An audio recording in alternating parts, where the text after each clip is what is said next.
सभी को सुप्रभात। आज हम लोग पढ़ेंगे चैप्टर 2 भारत का भौतिक स्वरूप, क्लास 9 का ज्योग्राफी। ठीक है, इसमें बहुत सारे क्वेश्चन को कल हम पढ़ाए थे आप लोगों को। उत्तरी मैदान, क्या पढ़ाए थे? उत्तरी मैदान, भारत का उत्तरी मैदान। ठीक है, जब हम भारत के भौतिक स्वरूप का अध्ययन करते हैं तो हमें इसमें बहुत सारी चीजों का पता चलता है। क्या क्या चीजें हैं? सबसे पहला, जिस प्रकार शरीर का अंग होता है उसे अलग अलग नामों से जाना जाता है, ठीक उसी प्रकार भारत का जो भौतिक स्वरूप है इसको भी हम लोग अलग अलग नाम से जानेंगे। तो सबसे पहला था क्या? पर्वतीय क्षेत्र। क्या था? पर्वतीय क्षेत्र।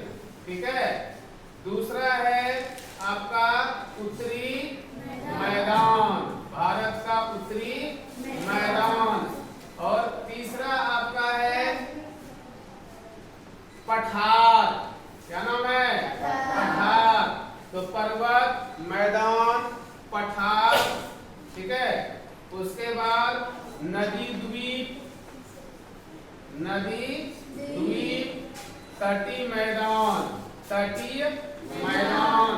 इस प्रकार हम लोग देखते हैं। तो भारत का भौतिक स्वरूप में हम लोग पर्वत के बारे में पढ़ेंगे, पठार के बारे में पढ़ेंगे, मैदान के बारे में पढ़ेंगे और नदी द्वीप के बारे में पढ़ेंगे, तटीय मैदान के बारे में पढ़ेंगे। जैसे हम पर्वतीय क्षेत्र में देखेंगे और पढ़े तो पर्वतीय क्षेत्र में हम देखें कि बहुत सारा पर्वतीय भाग पर हिमालय के, महान हिमालय में, लघु हिमालय में और ट्रांस हिमालय में बहुत सारी हिमनद है। हिमनद जो होती है उससे क्या होता है? हिमनद से, हिमनद में बर्फ रहता है और वो नदी के रूप में बहती है। ऐसी नदियां सालों भर बहती है। सिंधु नदी, आपका सतलज नदी, ब्यास, रावी, चिनाब, झेलम, उसके बाद काली नदी, गंगा नदी, यमुना नदी, है ना, और ब्रह्मपुत्र नदी। इसमें से अधिकांश नदियां जो हिमालय से निकलने वाली सारी नदियां हैं ये पर्वतीय भाग से नीचे उतरती है और धीरे धीरे वो मैदानी भागों में प्रवेश करती है। किस भागों में प्रवेश करती है? मैदानी भागों में प्रवेश करती है और यहाँ पर बड़े बड़े मैदान का निर्माण करती है जहाँ पर बड़े पैमाने पर कृषि की जाती है। चाहे चावल, गेहूं, गन्ना, कपास, जूट इत्यादि की बात हो, ये अधिकतर मैदानी भागों में ही इसकी खेती की जाती है। तो हम लोग स्टार्ट करते हैं। उत्तरी, भारत के उत्तरी मैदान। भारत के उत्तरी मैदान जो है, भारत का क्षेत्रफल कितना है? 32,87,263 किलोमीटर या 32.8 वर्ग किलोमीटर, है ना। तो ठीक उसमें से उस 32 लाख में भारत के उत्तरी मैदान का विस्तार लगभग कितने क्षेत्रफल पर है? कितने किलोमीटर वर्ग क्षेत्रफल पर है? तो ये है आपका 7 लाख। तो आंसर लिखिए आप लोग। ये है आपका 7 लाख वर्ग किलोमीटर, यानी लगभग 20% भाग पर, भारत के लगभग 20% भाग पर मैदानों का विस्तार है। चाहे वो सिंधु नदी का मैदान हो, सतलज नदी का मैदान हो, और सिंधु में वो सारा सप्त सिंधु, वो पांचों नदियां, बड़ी बड़ी नदियां, सतलज, व्यास, रावी, चिनाब, झेलम, सभी सिंधु नदी बेसिन में शामिल हो जाती है। नेक्स्ट क्वेश्चन है, भारत के उत्तरी मैदान का पूरब से पश्चिम एवं उत्तर से दक्षिण विस्तार क्रमशः कितना किलोमीटर है? जब पूरब से पश्चिम हम बात करेंगे तो इस प्रकार से हम देखेंगे, अरुणाचल प्रदेश यानी कि असम से लेकर पंजाब तक हम लोग जाएंगे तो देखेंगे 2400 किलोमीटर। कितना है? 2400 किलोमीटर वाले भाग में मैदानों का विस्तार है। ठीक है, इसमें तटीय मैदान भी शामिल होंगे। उसी में क्वेश्चन है कि उत्तर से दक्षिण कितना है, तो उत्तर से दक्षिण है 240 किलोमीटर। ये किलोमीटर होगा, ये वर्ग किलोमीटर नहीं है, क्योंकि ये लंबाई नदी की मैदान की लंबाई की बात है, तो 240 हो गया। थर्ड क्वेश्चन पर आते हैं, भारत के 4 बड़े नदी बेसिन का नाम बताइए। तो भारत के 4 बड़े नदी बेसिन जो हैं कौन कौन सा है? सबसे पहला आंसर लिखिए, ठीक है, नंबर 3 का सिंधु नदी बेसिन, सिंधु नदी बेसिन। नेक्स्ट में है सतलज, नहीं सतलज उसकी सहायक हो जाएगी, ठीक है, गंगा नदी बेसिन, गंगा नदी बेसिन। तीसरा है ब्रह्मपुत्र नदी बेसिन। है तो बहुत सारा, लेकिन हम शामिल 4 को ही करेंगे। यमुना नदी बेसिन।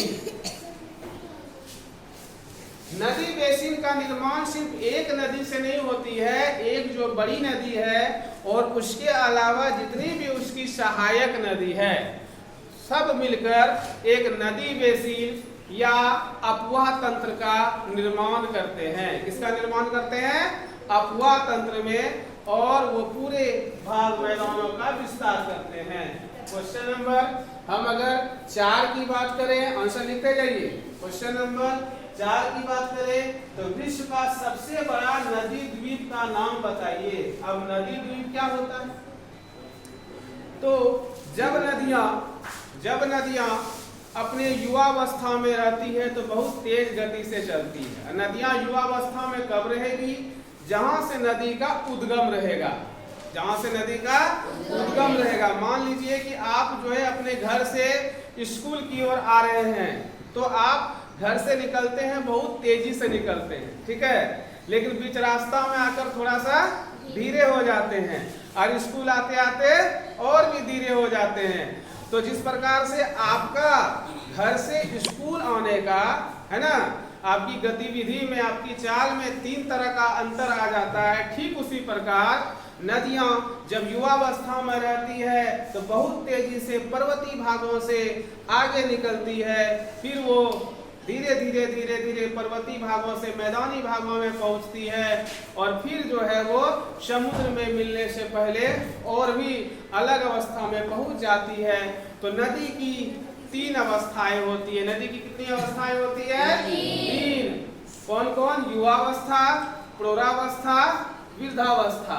ठीक है, जैसे कि हम लोग भी मनुष्य का भी जीवन को देखिए, तो लोग बच्चे होते हैं, बहुत तेजी से खेलते कूदते हैं, तो वो जो है लगभग युवावस्था में है, बच्चे से लेकर युवावस्था तक, फिर प्रौढ़ावस्था में आ जाता है, और फिर लोग वृद्धावस्था में। तो नदी की भी 3 अवस्थाएं होती है। कौन कौन? युवावस्था, प्रौढ़ावस्था और वृद्धावस्था।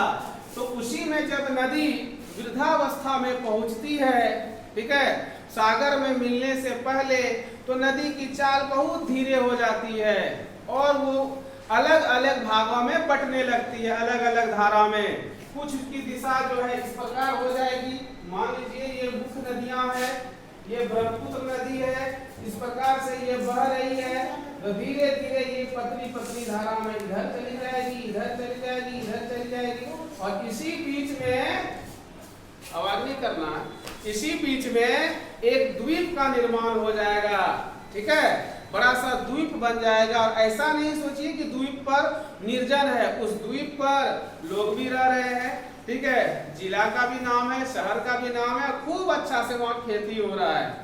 ठीक है, तो ऐसे द्वीप का नाम, तो दुनिया का सबसे बड़ा द्वीप का नाम, और वो हमारे भारत में ही है, और वो ब्रह्मपुत्र नदी बनाती है। तो उस द्वीप का नाम है माजुली द्वीप। आंसर लिखिए, कौन सा द्वीप है? माजुली नदी द्वीप, यानी कि माजुली द्वीप कहेंगे। विश्व का सबसे बड़ा नदी द्वीप कौन है? माजुली या माजोली, माजुली नदी द्वीप, माजुली नदी द्वीप। नेक्स्ट हम आते हैं क्वेश्चन नंबर 5 में। माजुली नदी द्वीप किस नदी बेसिन में है? अभी हम बताएं, वेरी गुड। किस नदी बेसिन में है? ब्रह्मपुत्र नदी बेसिन में है, ब्रह्मपुत्र नदी बेसिन में है, ठीक है। जो कि ब्रह्मपुत्र नदी भारत में प्रवेश करती है किस राज्य से होकर? अरुणाचल प्रदेश से होकर प्रवेश करती है। और बहुत सारी उसकी सहायक नदियां, ठीक है, लोहित हो गई, दिहांग, दिबांग, है ना, ये सब नदियां उसमें आके सहायक नदी मिलती है। ब्रह्मपुत्र नदी, ठीक है, जिसे बांग्लादेश में जमुना के नाम से, बांग्लादेश में जमुना के नाम से उसे जाना जाता है, ठीक है। आगे हम लोग बढ़ते हैं। माजुली नदी द्वीप किस नदी बेसिन में? ब्रह्मपुत्र नदी द्वीप का निर्माण नदी के किस भाग में होता है? तो नदी के निचले भाग में होता है। नदी के किस भाग में होता है? निचले भाग में।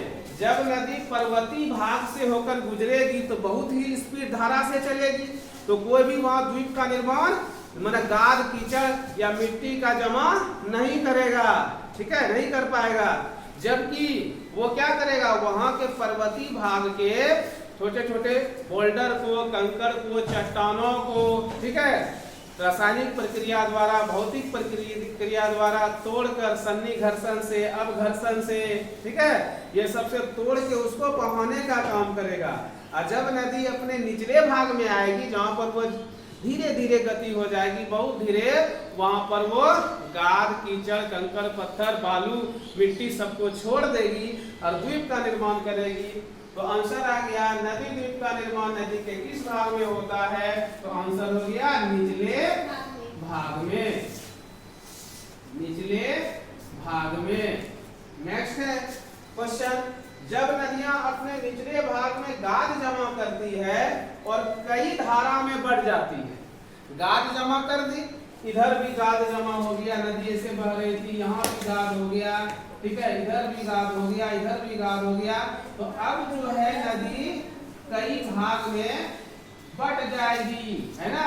और जब नदी कई भागों में बटने लगेगी तो इस प्रकार से इसका क्या नाम हो जाएगा? ये सब छोटी छोटी धारा का, ठीक है। तो जब नदियां अपने निचले भाग में गाद जमा करती है और कई धाराओं में बढ़ जाती है तो इसे वितरिकाएं कहते हैं। जैसे देखिए ये मेरा हाथ है ना, ये आगे जाके क्या हुआ, 5 उंगली में अलग अलग हो गया, नहीं तो ये नदी की धारा है, ये जब बहती है और यहाँ पर द्वीप, यहाँ पर द्वीप, यहाँ पर सब बनेगा तो अलग अलग भाग में बढ़ जाएगी, अलग अलग खंड में बढ़ जाएगी, जिसे वितरिकाएं कहते हैं। तो 5 नंबर का आंसर हो जाएगा वितरिकाएं, वितरिका। इस प्रकार से हमने आपको 7 क्वेश्चन कराया और बहुत सारा क्वेश्चन है ना इसके अंदर भी छुपा हुआ है जो बताया। धन्यवाद।